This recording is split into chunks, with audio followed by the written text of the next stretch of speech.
바울의 마음을 통해서 그의 마음에 발견되는 미안함, 자신의 과거에 대한 반성, 지속적으로 드러나는 여러 묻어나오는 이런 표현들과 함께 그래서 더욱더 갖게 되는 열정에 대해서 오늘 좀 같이 살펴보고 싶습니다.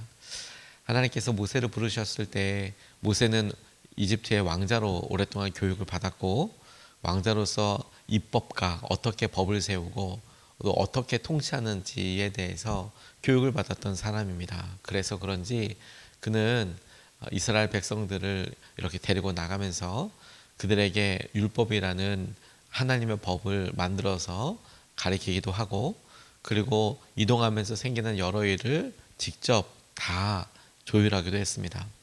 여호수아는 군대 장관이었는데 나가서 전쟁을 수행할 때마다 열심으로 전쟁을 하는 사람이었고 그래서 그가 이스라엘 땅으로 돌아왔을 때 그 약속의 땅에서 그가 수행했던 일은 가나안 땅에 살고 있는 사람들과 토지 분배를 하고 싸우고 전쟁을 하게 되는 그런 역할을 맡았습니다.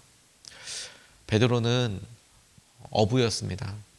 시몬이었던 그가 배 물을 규모를 깊다가 예수님을 만난 이후에 예수님께서는 그를 사람을 낚는 어부로 삼으시겠다 이렇게 말씀하셨습니다.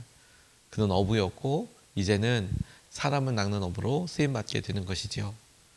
바울도 그리고 우리도 주님께서 주시는 은혜 가운데 우리의 모습과 우리의 과거와 우리가 경험했던 일들을 하나님께서는 아주 소중하게 우리의 삶에 만나는 모든 영역에 쓰기 원하신다라고 싶습니다.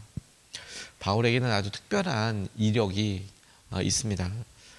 그는 기독교인들을 대제사장들 혹은 감옥에 넘겨주는 그런 역할을 하는 핍박자였기 때문에 평생 미안한 마음을 가지고 살았던 듯 싶습니다. 그가 썼던 바울 서신서에 보면 그가 나타나는 여러 표현들을 통해서 그가 사람들이 이미 복음이 전파된 그런 곳은 가지 않고 아무도 개척하지 않은 그런 곳에 가서 사역을 한다든지 그리고 어떤 갈등과 자기에 대해서 어떤 나쁜 소리를 하는 것에 대해서 적극적으로 반응하지 않고 오히려 그렇게 돼서 예수님의 이름이 높아질 수 있다면 좋다라고 이야기하는 그렇게 고백하는 마음의 심중을 가만히 묵상해 보면 그는 자신의 과거와 자신의 삶에 대해서 끊임없이 미안한 마음을 가지고 있었던 것이라고 싶습니다. 바울 회개했지요. 자신의 과거에 있어서 회개하고 이제는 핍박자에서 본인이 핍박을 받는 위치에 오게 됐습니다. 자신이 열심을 내서 핍박을 하던 사람이었지만 박해하는 사람이었지만 이제는 그 사회에서 그런 사람들이 겪게 될 일을 자기가 다 겪게 되는 전도자로서 살게 되는데요. 그가 아무리 반성하고 회개했다고 하지만 하나님께서는 그를 쓰시기 위하여 부르시고 용서해 주셨지만 그럼에도 불구하고 자신에게 과거에 피해를 입었던 사람을 생각해 보면 그 사람들의 상처까지 사라지는 것은 아닐 겁니다. 하나님께서 그를 쓰시기 위하여 용서해 주시고 그를 계속해서 유대인 그리고 그가 갖고 있던 지혜로 인하여 이방인을 섬기는 전도하는 사람으로 쓰셨지만 그렇다고 해서 그가 과거에 그렇게 사람들을 잡아다가 감옥에 가두고 혹시 그들 중에서 죽은 사람 혹시 그들 중에서 아주 어려움을 당했던 사람들을 삶을 생각해 보면 바울이 어떻게 내가 회개했으니까 괜찮아 나 아무것도 없어졌어 라고만 이야기할 수 있겠어요. 그게 바울 안에 갖고 있는 어떤 미안함에 대한 혹은 계속해서 머뭇머뭇거리면서 자신의 과거와 자신이 어떤 사람이었는지에 대해서 이야기하면서 그게 결코 자랑이 아니라 내 원래 그게 본 모습이다. 나는 이렇게 부족하고 죄인이고 혹은 그 중에 괴수이고 나는 이렇다라고 끊임없이 자기의 정체성을 다시 이렇게 겸손한 모습으로 갈 수밖에 없는 이유였다고 싶습니다. 바울이 가지고 있었던 하나님을 향한 열정 그 이후에 바울이 그렇게 힘들어도 전도 여행을 다니고 그리고 사람들에게 그렇게 무시하거나 하고 돌을 던지거나 그 스스로가 이야기했던 핍박에 받는 그런 고생의 여정들을 생각해 보면 이렇게까지 해서 복음을 전하나? 라고 생각할 수밖에 없었던 그의 여러 어려움, 곤란함을 생각해 보면 왜 이렇게 열정을 가지고 있었나? 저는 그게 자신의 과거 때문이라는 생각을 하게 되었습니다. 하나님을 향한 열정이 주위의 사람들을 더 힘들게 했잖아요.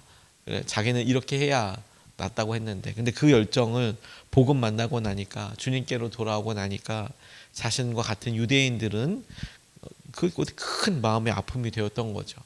어떤 마음인지 아니까 살아있는 과거가 된 것처럼 보였지 않았을까 싶습니다. 그래서 오늘 그가 로마서에서 복음의 핵심을 전한 이후에 자기의 결의, 자기의 동족, 자기의 형제들을 생각하여서 말하는 이 말에 우리가 좀 주목하고, 오늘 하나님께서 우리 주위에 있는 사람들에게 복음의 통로로 삼으시고 또 우리를 통하여 새 생명 축제를 놓고 기도하게 하실 때에 중요한 마음을 우리 다시 한번 붙잡고 싶습니다. 첫 번째로는 본문 말씀에서 형제들에 인한 어떤 고통에 대해서, 형제들 때문에 느껴지게 되는 고통에 대해서 주목해 보고 싶습니다. 2절 말씀을 보면 나에게는 큰 슬픔이 있고 내 마음에는 끊임없는 고통이 있습니다. 바울이 이렇게 이야기하고 있습니다. 나에게는 큰 슬픔이 있고 내 마음에는 끊임없는 고통이 있습니다. 이 고통과 이 마음은 원인이 뭘까요? 왜 큰 슬픔이 있고 왜 마음에 큰 끊임없는 고통이 있을까요? 기독교인을 잡아서 넘겨둘 때는 없었던 그런 마음입니다. 오히려 이건 어떤 곰팡이처럼, 혹은 이건 정말 사회악처럼 기독교인들을 생각하고 그렇게 열정을 내서 잡아야 돼, 가둬야 돼, 끊어내야 돼, 이렇게 생각했던 바울은 자신의 어떤 열정도 있겠지만 자신이 잘못했기 때문에 그와 같은 사람들의 마음과 형편을 가장 잘 알고 있기 때문이 아닐까 싶어요. 나는 유대인들이 왜 그러는지 알아. 그들이 생각했던 율법이, 그들이 경험했던, 배웠던 율법이 그 공동체를 지키기 위해서, 그리고 그 사회를 지키기 위해서 왜 그러는지 알아. 바울은 누구보다도 유대인의 입장에서 너무 잘 알았을 거고, 나라를 사랑하는 입장에서도 너무 잘 알았을 거고, 그리고 그가 공부했던 사람으로서 이방인들의 마음도 너무 잘 알았을 거라고 싶습니다. 그도 그랬기 때문에 바울은 이것을 슬픔이라고 이야기하는 것 같아요. 그들을 보았을 때 끊임없는 고통이라고 이야기하는 것 같습니다. 다만 그래, 저 사람 저러니까 나쁜 사람이야, 이렇게 편을 갈라서 그 사람들을 비난하거나 비판하거나 욕을 하는 게 아니라, 내가 그랬잖아, 그 나잖아, 그 내가 어떻게 욕을 할 수 있고, 본인이 나왔다고 하더라도 어떻게 그런 사람들을 그냥 다른 사람들이 말하는 것처럼 손가락질하거나 혹은 적으로 간주해서 그렇게 할 수 있겠습니까? 우리를 부르신 곳과 우리가 가야 할 곳은 우리가 있었던 곳이에요. 우리를 부르신 곳, 주님이 우리가 있었던 자리죠. 우리가 다시 가고 보내심을 받은 곳, 그것이 우리가 있었던 곳입니다. 주님은 우리를 사용하시고 우리를 부르신 그 이유가 우리가 그런 경험을 했고 상처가 있고 또는 그렇게 살았기 때문에 주님께서 우리를 쓰시는 것 아니겠습니까? 우리가 경험했던 실수와 상처마저도 주님의 뜻대로 사용하기 원하시는 주님의 의지를 바울의 마음을 통해서, 그가 마음꾼 이 고통과 미안함에 대해서 우리 같이 우리 안에 있는, 그래 나는 어떤 사람들을 보면 어떻게 주님께서 우리 가운데 어떤 경험을 했고 어떻게 하는지에 대해서 그렇게 보고 생각해 봐야 되지 않을까 싶어요. 저는 가만히 생각해 보니 주님께서 오랫동안 청년 사역을 하게 해주셨을 때 가만히 보니까 제 대학교 생활 때 제가 경험했던 방황, 목회자의 자녀로 자라고 교회에서 교회 문화로 살았지만 대학을 들어가고 사회적인 어떤 차이들, 사람들이 갖고 있는 여러 생각들에, 그리고 부의 어떤 이야기, 우리 집이 제일 가난하고 제일 힘드네, 여러 고민들, 어렸기 때문에 했을 그런 고민들 때문에 방황을 오래 했었더랬습니다. 그리고 정말 고민하면서 제 삶을 살기 위해서 노력해 보기도 하고요. 그러다가 주님께서 아버지를 통해서, 아버지의 쓰러지고 아픔을 통해서 하나님을 만나게 되지 않았습니까? 근데 그 이후에 가만 보니까, 그러니 청년의 때에 고민하고 아파하는 것들이 너무 마음에 이해가 잘 가요. 동의하는 게 아니고 이해가 되는 거죠. 그렇지, 힘들지, 어렵지. 그런 애틋한 마음이 있더라고요. 제가 학원 복음화 협의회 사역을 계속 하는 이유도 그것이 교회에서 우리가 함께 기도할 때나 혹은 그 이후에도 제가 마음속으로 여기는 중요해라고 생각하는 이유가, 캠퍼스를 결코 포기할 수 없는 이유도 제 대학 생활이 외적으로는 무슨 뭐 범법행위나 이런 건 전혀 없어도 제가 그때 복음의 통로로 쓰임 받았으면 얼마나 좋았을까. 근데 저는 대학 생활하는 내내 사실은 그렇지 않았거든요. 방황하고 고민했고, 그런 생각을 해보면 저의 그런 과거나 그런 모습들이 하나님께서 그런 정결하게 쓰시기 위해서 참하면 좋겠다, 이런 마음이 특별히 있는 것 같아요. 특별히 있는 것 같아요. 과거나 그런 마음들이. 또 저는 제가 목회자 자녀였기 때문에 목사님들 자녀들에 대한 마음이 또 있기도 합니다. 그런 종류로 제게 어떤 데 마음이 가고 애틋한가를 보면 이것뿐만이 아니라 계속해서 제가 경험했던 연약함, 가난함, 혹은 목회자로서 여러 일들, 이런 일들이 끊임없이 제게 어떤 넘어야 될 도전이었고, 넘었을 때 고생했던 것들이고, 그리고 고생이 제게 경험된 여러 흔적들이 누군가에게 말이라도 한번 해줄 수 있고, 그리고 공감할 수 있는 중요한 통로가 되더라고요. 그게 포기할 수 없는 바울이 이야기했던 미안함, 고통, 마음의 정체이지 않을까 싶어요. 지금은 꽤 오래됐지만 9.11 사태가 일어났을 때 전 세계가 얼마나 놀랐습니까? 미국도 엄청 놀랐죠. 그때 남편을 잃어버렸던 수전이라는 어떤 분이 계셨는데, 그때 당시에 셋째 아이를 임신하고 있는 상태였는데 건물이 무너지는 거, 그리고 거기서 자신의 남편이 허무하게 죽는 것, 모습을 보는 건 아니지만 그 건물 무너지면서 그 참사가 있었을 때 남편이 죽었다는 겁니다.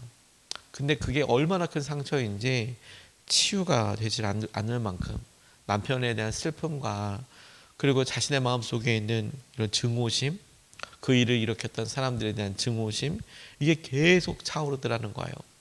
그래서 치료도 받고 여러 단체들에서 보내오는 위로 편지, 지원금도 심지어 있었지만 아무런 위로가 되진 않더래요. 여전히 마음속에 힘들고 어렵고. 그러던 어느 날 그가 뉴스를 이렇게 보다 보니까 수십 년간 계속된 종교 어떤 전쟁으로 인하여서 남편을 잃고 하루하루 처참하게 살아가는 아프가니스탄 여성들의 모습을 뉴스를 통해서 이렇게 접하게 됐답니다. 어떻게 보면 자신이 어떤 미워하는 계열에 있는, 그러니까 9.11 사태가 일어났던 그 일 때문에 이슬람이라면 너무 끔찍하고, 그런 일과 연결만 돼도 정말 마음이 너무 불편한데, 근데 자기의 아픔과 어려움을 가만히 생각하는데, 그런 아프가니스탄이만 해도 그때 당시에 강성 탈레반이나 이런 이슬람 사람, 강성 이슬람 단체들이 있던 데잖아요. 근데 그들로 인하여서 남편을 똑같이 전쟁 중에 잃어버린 여성들, 아프가니스탄의 여성들을 뉴스를 통해서 이렇게 보다 보니까 수전의 마음이 움직이기 시작했답니다. 자신보다 더 어려운 처지일 텐데 싶어서 그 여인들에게, 그 여인들은 아무런 지원금도 받지 못하고 그냥 삶 자체가 너무 비참하고 어려웠다는 것을 자기가 느껴지는 거죠. 저게 어떤 마음일까, 얼마나 막막할까. 그래서 9.11 유족으로 받은 지원금을 아프가니스탄 여성들과 나누기로 결심하고, 그리고 9.11을 넘어서라는 비영리 단체를 설립하고, 그리고 많은 사람이 이 수전의 뜻을 동참해서, 그래서 그래, 우리의 고통도 너무 크지만 아프가니스탄이나 전쟁 지역의 여성들, 남편이 갑자기 죽게 돼서 불가항력으로 이런 어려운 삶을, 경제적으로 어려움 당하면서 살아가고 있는 사람들을 돕자 하는 그런 일을 시작하게 됐다는 겁니다. 그래서 2010년도에 미국 대통령에게 올해의 위대한 시민상을 받기도 했다는 거예요. 우리의 상처와 우리의 마음, 주님께서 쓰시고자 하시는 마음의 접촉점이에요. 바울의 미안함, 바울이 갖고 있었던 고통과 어려움, 주님께서 끊임없이 그것을 쓰세요. 그러니까 그런 고난과 어려움의 상처가 없으면야 제일 좋지만, 있다면 그렇다면 우리가 그것을 오히려 주님께서 우리를 움직이시는 귀한 통로로, 은혜의 통로로 삼아서, 샘으로 삼아서 우리가 같이 기도하고 주님 마음을 붙잡을 수 있으면 좋겠습니다. 두 번째로 붙잡고 싶은 것은 그의 마음속에 있는 열정의 표현이라고도 싶은데요, 대신 저주를 받아도 좋을 만큼 사랑하는, 열정의 다른 말인 사랑, 열정의 다른 말인 공감, 열정의 다른 말인 희생에 대해서 그렇게 좀 같이 붙잡고 싶습니다. 3절 말씀을 보면 나는 육신으로 내 동족인 내 결례를 위하는 일이면 나는 내가 저주를 받아서 그리스도에게서 끊어질지라도 달게 받겠습니다. 이렇게 이야기합니다. 로마서는 특별히 7장과 8절 말씀, 7장 말씀과 8장 말씀은 복음의 핵심이라고 이야기하는 그런 아주 유명하고 너무 은혜로운 말씀이죠. 그런데 그 말씀 이어 이 복음의 놀라운 능력을, 본인이 만났고 경험했던 이 놀라운 진리를 떠올리는데 자기의 결례, 자기의 동족, 자기의 형제들이 탁 떠오르는 거예요. 그리고 그가 이방인들을 향한 복음의 통로로도 쓰임받았지만 그 이방 땅으로 가면서 그곳에 있던 이스라엘 사람들 회당에 가서도 복음을 전하잖아요. 근데 안 변하는 거예요, 이 사람들은. 오히려 바울의 과거를 생각하고 그리고 손가락질하는 것도 같아요. 그런데 그걸 바울은 아픔을 감내하고 그렇게 미안한 마음이 들었다? 그건 우리도 그 바울의 심정을 알겠죠. 그런데 그의 마음속에 이상하게 오늘 본문 말씀에 표현하고 있는 것을 보면 내가 이 동족, 내가 이 결례, 내 형제 대신에 희생할 수도 있겠어. 내가 죽을 수도 있겠어. 그 얘기잖아요, 지금. 내가 고통스럽습니다. 내가 차라리 대신하면 좋겠습니다. 내가 그리스도에게 끊어질지라도 그들이 뭔가 돌아올 수 있다면 내가 그렇게 일을 받고 싶습니다. 이건 미안함과는 또 다른 마음입니다. 그렇지 않습니까? 미안함과는 그의 마음속에 오히려 자신의 과거와 자신의 열정이 가져온 여러 대참사라고 해야 될까요? 하나님 없이, 예수 그리스도 없이 했던 일에 대한 결과들, 거기에 대해서 미안함을 느끼면 느낄수록 하는 그냥 단순한 미안함과는 설명할 수가 없죠. 그의 마음의 중심에 오히려 그가 사랑에 매여서 그렇구나, 내가 이런 잘못한 것이구나. 어떻게 알게 됐을까요? 예수 그리스도를 통해서 알게 되죠. 그러니까 단순히 예수님께서 원하시는 것은 내 상처와 내 아픔을 놓고 내 자신을 깨달았기에 끊임없이 돌이키는 정도가 아니라 그렇게 돌이켰던 것들을 내가 한 걸음 내딛게 되니까 사랑하는 사람이 되는 거죠. 내가 사랑하게 되고 그 사람들, 내가 그것을 주시는 은혜로 보죠. 그래서 여러분, 이런 사랑은 특별한 부르심이라고 싶어요. 특별한 부르심. 웬만하면 이렇게까지 아파할까 싶어요. 그렇지 않습니까? 그가 기독교인을 핍박했던 이유도 안타까운 현실에서 하나님을 위한 일이었고 하나님께 영광을 돌리는 일이라고 생각했기 때문이었고, 그것이 실수와 오판이었던 것을 깨닫자 그가 달려왔던 길에서 확 돌아서서 반대로 열심히 가기 시작했죠. 그가 예수님을 만나기 전에는 그리스도인들을 잡아넣기 위해서 열심을 그렇게 했다면 예수님을 만나고 나서는 확 돌아서서 복음을 전하는 일에 완전히 매진한 것 아니겠습니까? 그런데 여러분, 내가 매진하고 했던 일도 너무 귀하지만 바울가 또 그의 표현을 통해서 알게 되는 것은, 그가 가만히 보니 자신과 자신의 형제들이 차이 나는 것은 오직 예수 그리스도를 통한 복음 하나밖에 없으며 나머지는 다 똑같잖아요. 그 똑같은 마음에서 주님께서 자신에게 주시는 사랑과 열정을 그는 꼭 붙잡습니다. 그리고 우리가 그렇게 사랑하는 데까지 나가는 것이 너무 중요한 도전이라고 싶어요. 내 과거가 그래 내가 항상 미안한 마음이야 가 아니라, 그러니까 내가 구체적으로 한 발자국 더 나가보고 그렇게 한 걸음 나아가 봤던 것들이 오늘 바울의 고백처럼 내가 내 동족과 내 결례를 위해서라면 내가 그리스도 앞에서 다시 다 잊혀줘도 될 만큼 나는 그렇게 사랑한다, 이렇게 이야기하는 거잖아요. 경험이 있고 상처가 있는 이유는 그와 같은 사람을 위로하고 공감하라고 주신 언어라고 싶어요. 그러니까 그게 사명에 대해서 한 걸음 내디뎠을 때 그것이 놀라운 주의 은혜와 마음이 거듭나게 되는 통로라고 싶습니다. 저는 잘은 모르지만 한 축구 선수의 이야기를 보고 아주 깊이 공감하고 도전이 되었던 적이 있습니다. 사디오 마네라는, 지금도 현역으로 뛰고 있는 것 같아요. 사디오 마네라는 축구 선수인데, 뭐 유명한 축구 선수들 보면 뭐 몇백억을 번다, 뭐 그렇게 정말 비현실적으로 그렇게 돈을 많이 벌면서 부자지 않습니까?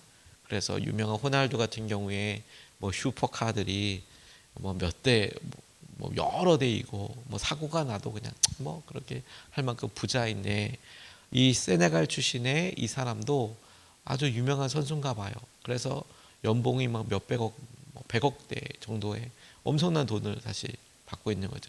근데 제가 그 선수를 보고 참 관심 깊었던 건 뭐냐면, 그의 핸드폰이 아이폰인데 액정이 깨진 낡은 아이폰이었어요. 그러니까 남루해요. 그리고 옷도 별로 없어요. 굉장히 추리한데, 추리한 옷이 그것밖에 없는 거예요, 옷이. 그래서 저 사람은 뭐 외적인 것을 신경 안 쓰나? 처음에 그렇게 보다가 제가 그를 소개하는 다큐멘터리 같은 데서 이렇게 보니까 정말 놀랍더라고요. 그가 세네갈의 아주 작은 마을 밤발리라는 그런 마을에서 태어났는데, 너무 가난해서 축구화 살 돈도 없고, 또 아버지가 병이 났을 때 마을에 병원도 없고 제대로 치료도 못하고 아버지께서 이렇게 돌아가셨대요. 그러니까 우리가 아는 그냥 가난하고 힘든 아프리카의 마을에 태어났던 어떤 아이가 겪었을 법한 서사죠. 그런데 자신이 나중에 그곳에서 축구가 재밌고 그래서 열심히 공차고 이렇게 하다가 본인이 이렇게 얘기해요. 나는 배가 고파서 맨발로 뛰었고 학교도 가지 못했다. 그런데 왜 내가 페라리 10대나 다이아몬드 시계를 가지고 있어야 하는가? 그런 것보다는 내 고향 사람들을 돕는 것이 더 행복하다. 이렇게 말을 하고 자신의 고향에 대해서 약 8억 원 정도, 이게 또 환율도 있지만 여러분 8억 원 정도라고 했을 때 가난한 사람들에게 8억 원은 진짜 엄청나죠. 그렇죠? 뭐 먹을 것부터 시작해서 그게 워낙 차이가 많이 나는데 8억 원은 대단한 돈인데, 마을에 현대식 병원을 지었고, 아버지가 죽었으니까 어렸을 때 치료 못 받아서 또 약 4억 원을 들여서 중학교, 고등학교를 세우고, 그리고 마을의 모든 가구에 매달 10만 원 정도 70유로 생활비를 지원하고, 우리야 10만 원이 그냥 한번 밥 한두 번 또 요긴한 용돈 정도이지만, 아프리카의 아주 가난한 세네갈의 그 동네에는 10만 원이면 한 달을 뭐 충분히 먹고 살 수 있는 돈을 그가 그렇게 매달 가구들마다 지원하고, 마을 아이들에게 노트북, 그다음에 무료 운동복 제공하고, 인터넷망, 주유소 건설해서 마을 전체의 인프라를 개선하고, 그러면서 그가 그랬다는 거예요. 핸드폰을 고치는 것보다 그 돈으로 사람들을 돕는 게 낫다, 이렇게 생각을 했다는 거예요. 와, 제가 그 이야기 듣고 참 귀하다 뿐만 아니라 부끄러울 정도더라고요. 그렇구나. 자신의 고난을, 자신이 했던 아픔을, 자신이 겪었던 상처를 갖죠. 그리고 어떤 사람은 그것이 성장의 동력으로 삼기로 합니다. 내가 이렇게 어려웠잖아, 내 과거를 어떻게 잊어. 혹은 자기가 했던 일을 놓고 미안함을 가지고 내가 지금 새롭게 살 수 있는 어떤 행동의 동기로 삼을 수 있습니다. 귀하죠. 그것도 너무 귀해요.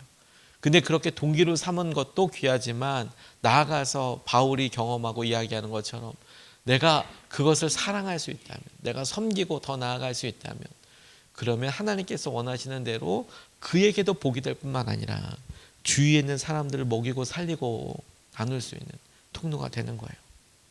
저는 이게 삭개오의 비밀이라고 또 싶습니다. 그가 예수님이 자기 집에 들어오겠다, 내가 삭개오야 내려오라, 주님께서 내 이름을 아신다는 것만으로 단순히 주님을 영접해서 기쁨으로 영접해드리고, 내가 키도 작고 내가 세리였고 내가 죄인이어서 그걸 회개하는 정도가 아니라, 그의 마음속에 자기의 과거로 인해서 생겨서 내가 가난한 사람들에게 내 재산의 절반 나눠주고, 내가 누군가의 재정을, 물건을 그렇게 뺏은 게 있다면 내가 4배로 갚겠습니다. 4배까지 갚을 필요가 없는데도 그의 마음속에 그가 결정한 이유는 뭘까요? 사랑 때문이죠. 사랑 때문이죠. 여러분, 우리가 새생명 축제를 계획하고 기도하면서 중심을 갖고자 하는 것이, 회복하고자 하는 것이 바로 이 마음입니다. 우리가 겪었던 여러 일들과 상황에서 그것이 여전히 우리에게 그냥 덮여져 있다면 우리가 용기와 사랑을 힘입어서 열어보아 우리 행동의 중요한 추진체로, 동력으로 삼을 뿐만 아니라 그런 고통과 아픔을 통해서 우리가 통과해 나왔다면 그 일을 통하여서 내가 그런 일을 같이 겪었던 혹은 겪고 있는 사람들을 더 사랑하고 마음을 나누는 그 일로 우리가 주님이 기뻐하시는 그런 삶을 살게 되시기를 주님의 이름으로 축복합니다.